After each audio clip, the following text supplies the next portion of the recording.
Welcome to the Programmatic Digest, a podcast dedicated to reviewing industry trends and latest news in the programmatic and ad tech world.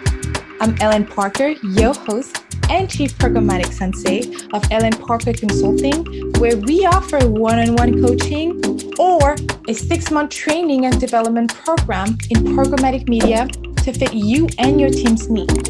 So thank you for joining us. Remember to subscribe right below and enjoy the show. Welcome to the Programmatic Digest, everybody. Sonja, welcome to the Sensei's Corner. How are you doing? Thank you. I'm doing well. I'm excited to be here. It's a nice way to spend my afternoon with you. Yeah, right. Thank you. Well, thank you for making the time. I'm really excited. Sure. We're going to have a lot to talk about today. But before we get into this, before we get into TripleLift, before we get into supply path optimization and DEI, I'd love to learn about you, who you are, you as a person. So give the listeners and myself a good introduction about who you are and what you do. Sure. Wow, that's so open-ended. I love it. So my name is Sonja, and I live in the San Francisco Bay Area. I'm Canadian. I'm originally from Vancouver. So I moved to California about 10 years ago now. And I have a very atypical career path, I would say, in programmatic. I feel like most of us do. Most of us weren't like, when I was 7 years old, I wanted to be in ad tech. Maybe some of you did, and that's cool. But for me, the first 6 years of my career, I spent working for the Vancouver Canucks, which is an NHL team based in Vancouver. It would be sort of like working for like the Lakers or something, I guess. Yeah. Hockey. Canada and hockey. Yeah, exactly. So I worked in sales and service.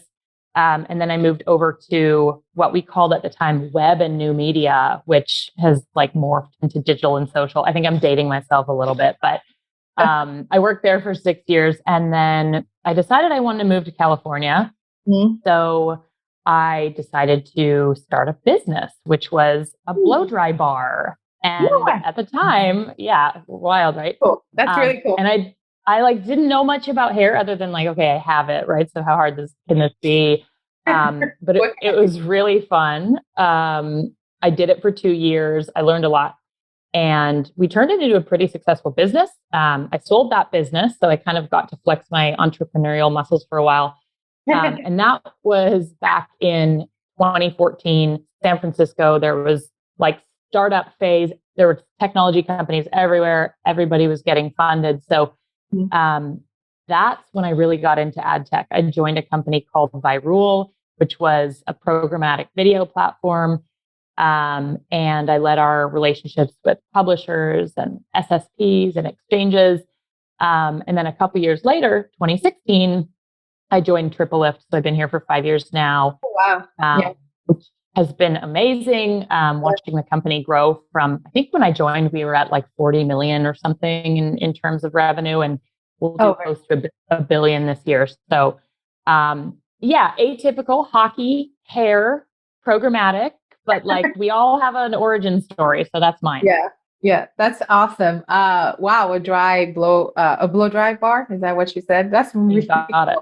That's a really cool business. It's out of, I love the journey because I like to highlight the journey from the guests because you're right. It's atypical. Like we don't always think about it. I knew I always wanted to be in marketing, but I'm pretty sure until I was like maybe in my mid-teens, I did not know I wanted to do a lot of other things. So, so I've, obviously programmatic is part of a marketing branch, but thank you for introducing yourself. So what do you do now at TripleLift?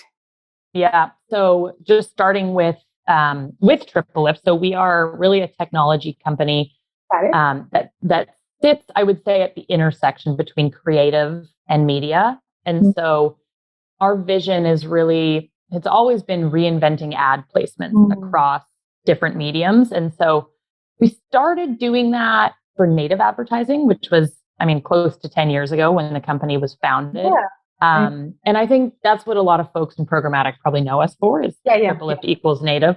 But now we're doing some really exciting things in CTV and online video and display. And our business actually in those channels, surprisingly, is even larger than our native business today. So that's really become a huge part of what we do. There's a lot to be excited about there.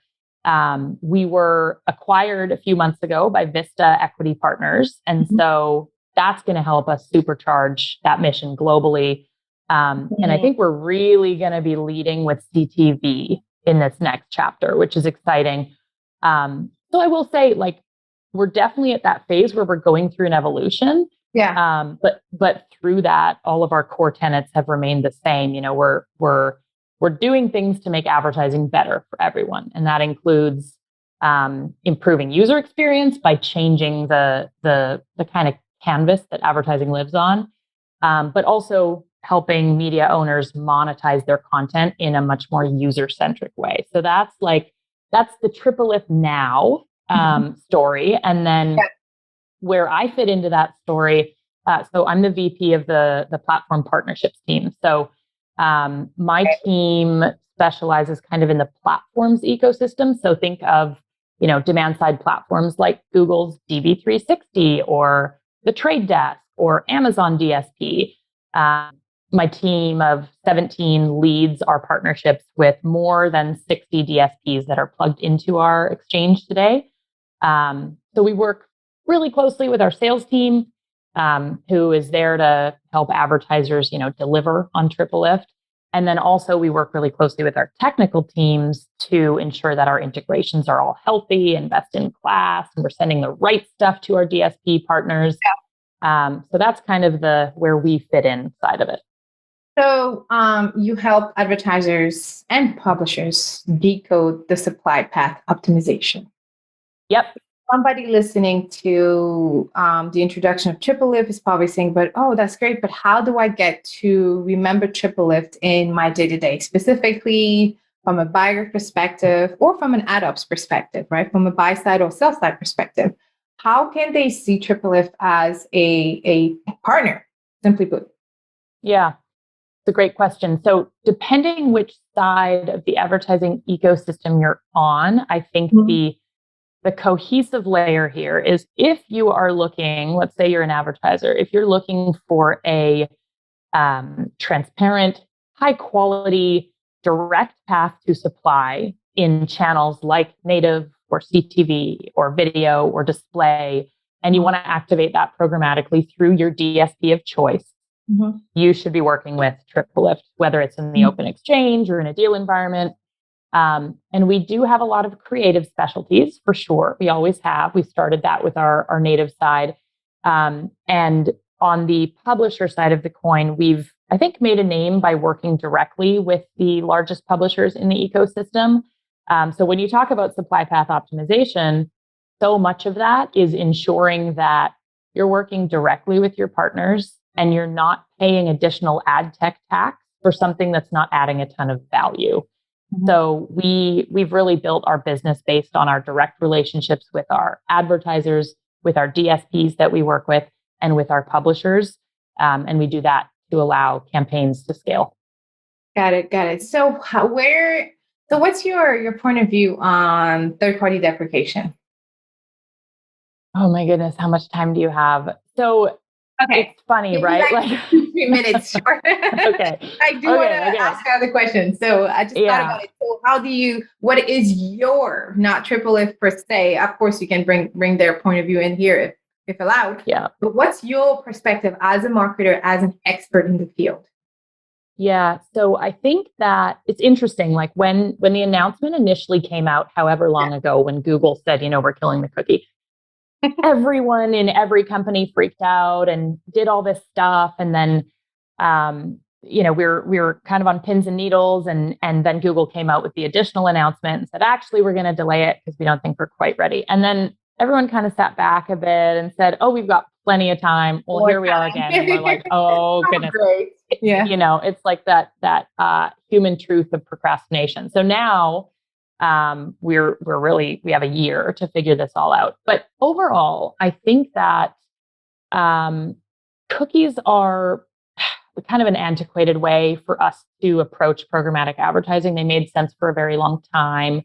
I think this is Yeah, and I think we pissed off a whole tranche of users with behavioral advertising. I'm talking about us as an industry. Consumer, yeah. I mean, yeah, and consumers. Yeah, I mean, you're a consumer, I'm a consumer. We see this stuff every day, and so I think that a pendulum swing was required, and so I think it makes a lot of sense why this is happening. It's required for the evolution of advertising. It will, however, considerably shrink the addressable market for folks who are looking to continue to advertise based on audiences. And so I think what you're going to see is the companies that are innovative, who understand user privacy preferences and understand the next generation of identity, they will rise to the top, and there will be a reckoning for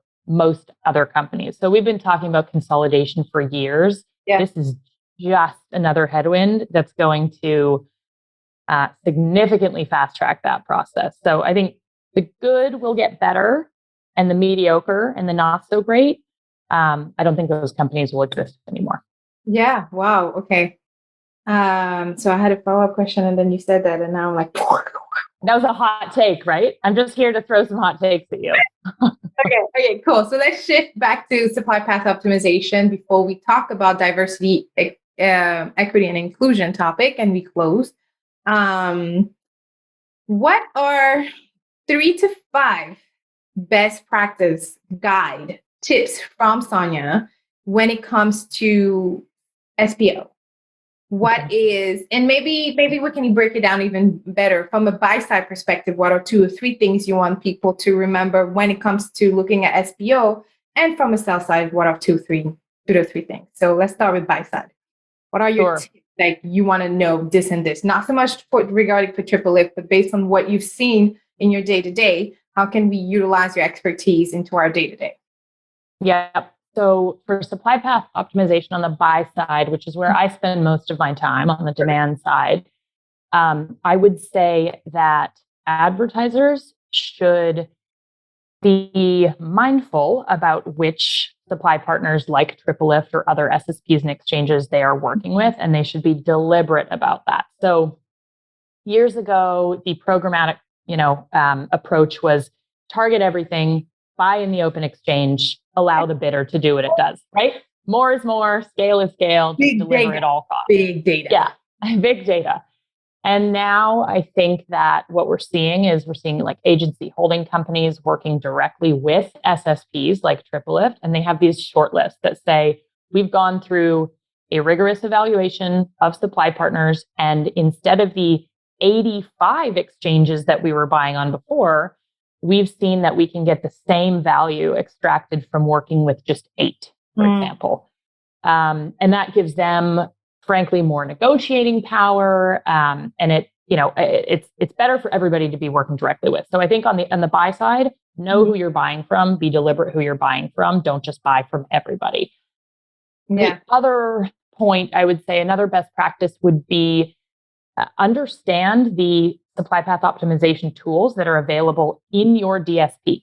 So depending which DSP you use, nearly every premier DSP now has things like allowing you to only buy inventory that is sourced directly. So if it has been resold, you can block that.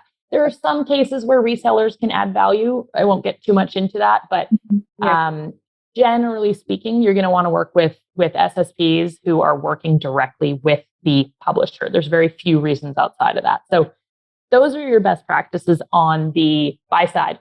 On the publisher side, I would also say that fewer is becoming better. So when header bidding came out, publishers would want to work with, I have 20 SSPs, right? And I'm just going to allow everyone.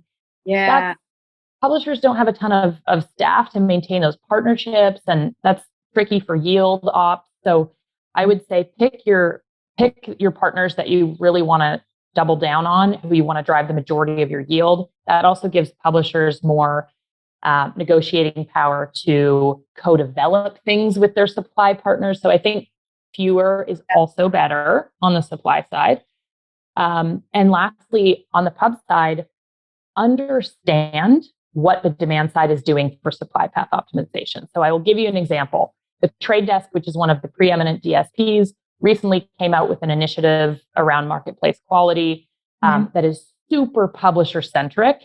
And it requires publishers all of a sudden to know this whole host of information and implement these signals that the Trade Desk has requested them to implement in order to improve the industry and have the most efficient partners rise to the top. A few years ago, publishers didn't have to worry that much. Their SSP would handle it. Like, let us know, give us the notes at the end of the year. Now, all of a sudden, publishers and DSPs are sitting at the same table. So keep tabs on what the DSPs are doing and leverage your SSP to do that as well. And I guess going back to the example of the Trade Desk, they're doing this because they want to be the leaders in terms of good supply inventory for their own brand, since they're DSP. Yep. They're taking that leadership. So I like, so let's recap some of the points, because I like that because you said, like, know who you're working with, and sometimes less is more. And I absolutely agree that with this principle. It's definitely the case, even when optimization, when you're looking at your inventory, when looking at the impressions, you're looking at your KPIs, sometimes you have to remember that inventory concept.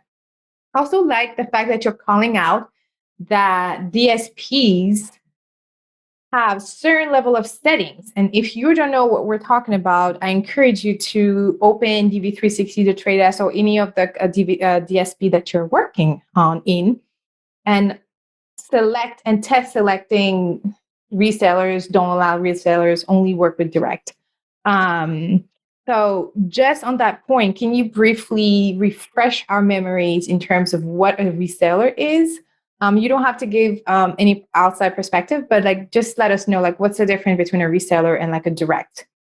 Absolutely. So when you think about the programmatic chain, somebody's working directly with the publisher. So let's say it's an SSP like TripleLift working directly with a publisher like CBS Interactive or BuzzFeed. That's a direct relationship. If the DSP is buying that impression through TripleLift, that's a direct impression. But there's a large component of programmatic transactions that don't go that way, because there's an incentive in programmatic for an ad exchange to partner with as many other ad exchanges as possible. So they may have a direct relationship with the publisher. They may also be buying from an exchange that has a direct relationship with the publisher. And so I think about it like, when you're buying tickets for a concert, right? You can buy them from Ticketmaster or whatever. You can buy them direct from the source. Usually when you buy through, a scalper or a company that sells resold tickets, you're probably going to pay a premium for the same product. And there might even be some concerns around the validity or the quality of those tickets. Are they going to work when you scan them at the door? So, and I do caveat that with saying there are some value added resellers in there doing cool things like adding creative capabilities and such. But for the most part, if you're buying that BuzzFeed impression or you're buying that CBSI impression and it's available from an SSP who's working directly with that publisher, why wouldn't you want to do that? Like, go straight to the source. Why would you go via, the middleman, and the middleman, and their middleman? Yep, exactly. That's a great segue, or somewhat of a segue, into the next topic. So thank you for clarifying that. I wanted to talk to you about diversity and equity and inclusion. You went from growing your team from 3 to 20 globally, and diversity was one of your guiding principles. So talk to us about how you went about doing so. Sure. So this is a big one for me. I know that you mentioned it's near and dear to your heart. I think given that, I myself come from what would be considered like a non-traditional background in tech, right? I'm female, LGBTQ. I was not born in the US. So diversity hiring is really important to me. And I think at TripleLift, we put our money where our mouth is on that one, not just because it is the right thing to do, which by the way it is. So that's the first part, but it's also really good for business. And so the diversity of my team, honestly, is one of the things that I am most proud of here at TripleLift. In fact, just yesterday, we were going through like our engagement scores from a recent survey, where you asked everyone on the team a bunch of questions and you anonymize the responses to see how we're doing. The one that I was most proud of was the question was TripleLift values diversity. And the team scored 100% agree on that. So I was just like, that's what's up. Everything else is great. And there's a lot of really great stories in there. But like that one, I'm like, that's tough to get. So that's a win. Celebrate that. That's definitely a win. That's definitely amazing. A win.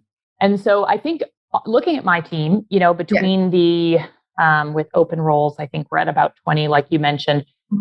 We have really strong representation from what would traditionally be, underrepresented groups in technology. So I think roughly 2/3 of the team identifies as female. We have representation from the LGBTQ community, myself included, representation from the Black community, the Asian community. We have parents, we have immigrants, we have first generation immigrants. I'm an immigrant myself, I mentioned. And I think I know that diversity helps us make better decisions. Absolutely.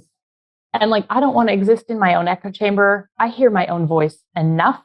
And so I've really come to expect folks to be questioning my decisions.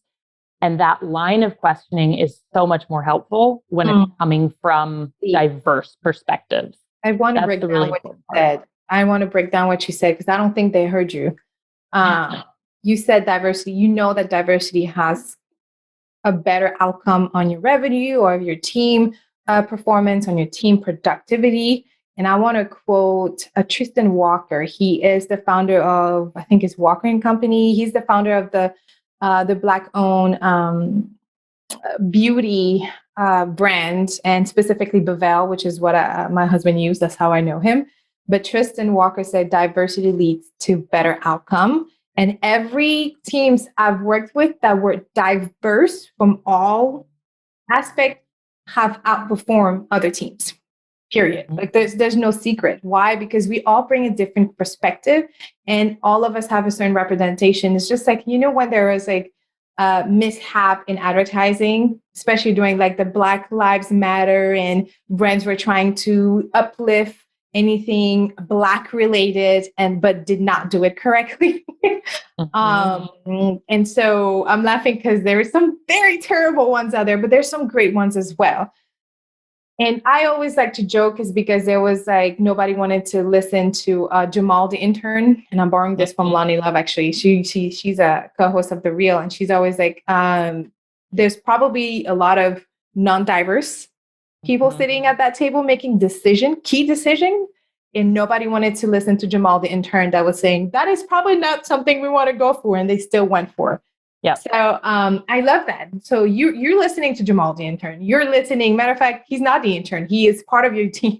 he's our senior director. Yeah, exactly. Yeah, exactly. And I want to highlight what also was shared is that your team, which in various ways affects over 98% of the TripleLift revenue, includes representation from LGBTQIA, Black, Asian, and first-generation immigrant communities. And I know you already said that, but I want to highlight this again because it's a win and it's showing. And I see you say it on a webinar, see it in your social posts, I see it everywhere. So I appreciate your leadership and I appreciate that you're speaking up on it and speaking out for others that maybe don't know that they have that voice. So I want to take the moment to applaud you for this. Like, this is it. Like, soak it in. You're amazing. You're killing it. We need more of you out there. Times 7, times 10x. You know what? Infinite at this point. We just need a lot of it. So I think it's a great way to end the conversation and to move into the closing segment where I'm going to go back to asking a little bit more personal question that usually I ask for fun facts, but you already shared quite a few. So since this is going to air in the new year, and it's always like a new year, a new me, let's play a small game. Let's play a quick game.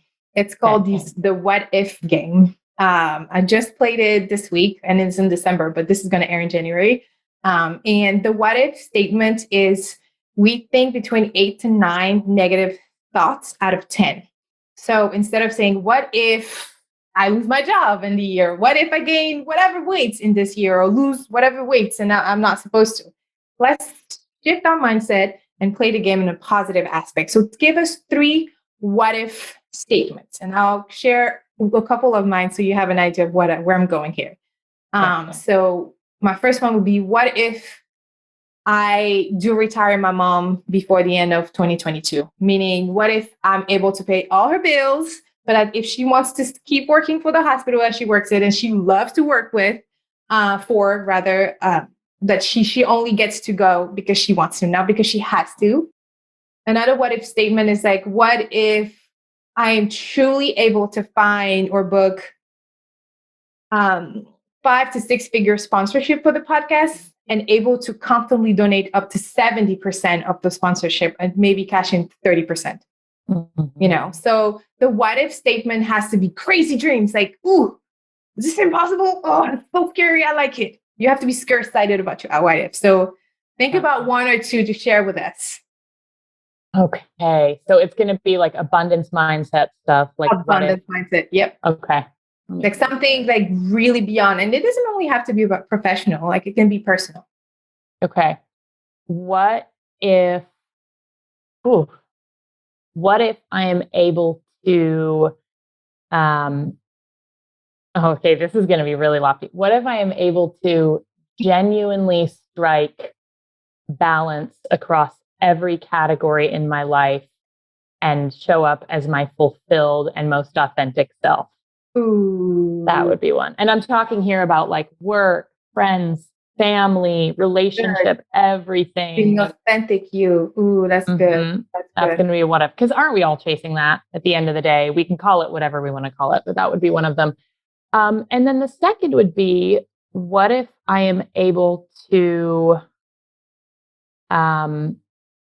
build? So I'm really passionate about real estate and real estate investing. It's like a really fun side hustle for me.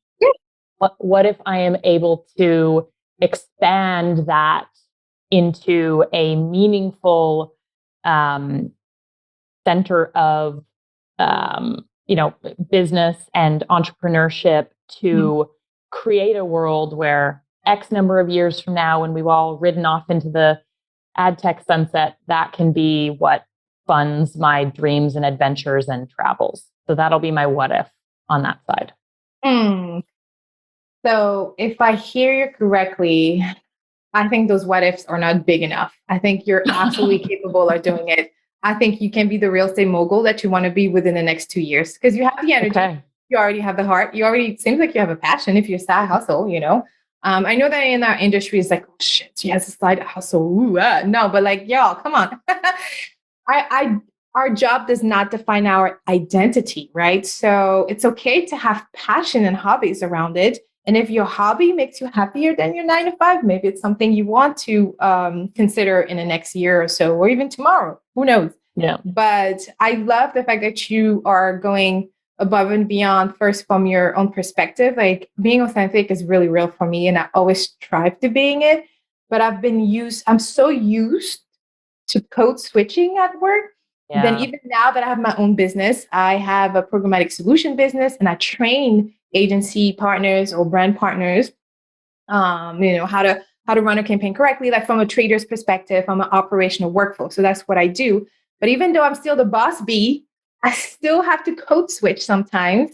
And I'll hear myself out loud and I'm like, well, that's not me. So why would I say things? But you're so used to like code switching. And then that goes back to our diversity conversation. I was told multiple times as the Black woman on the team, just to like, you might be too passionate about this client, or you might be too passionate to work with the client. And it would be like an everyday brand. Like what?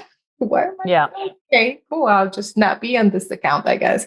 But thank you. Thank you so much for being you. Thank you so much for, again, thinking bigger than what is in front of you and always projecting positivity in our industry and projecting diversity. I think we definitely need like so much more of you. And I hope, this is recording in December, they'll be live in January, but we wish you a happy, happy, happy year. And this is not the last time we're going to talk about Sonja, okay? Her name is spelled with a J, but it's Sonja. She say like lasagna, lasagna. I mean, not lasagna. Lasagna, not lasagna. Oh my God. That's actually all of my social handles are lasagna. So don't worry, you're onto something here. Yeah, you got it. There you go. So all of your information will be included in our show notes, which can be found everywhere on social media that I am on social media, LinkedIn, Twitter, Instagram, you name it, and TikTok, hopefully. But if anybody has a quick question and want to reach out to you, what is a quick email that they can pick from this conversation? Sonja at TripleLift.com. So SONJA at TripleLift.com. Okay, perfect. Well, thank you so much for dropping by, Sonja. You're amazing. Thank you. And this is not the last time we'll talk. So thank you so much. Indeed. It was a pleasure. Thank you so much for having me. Take care.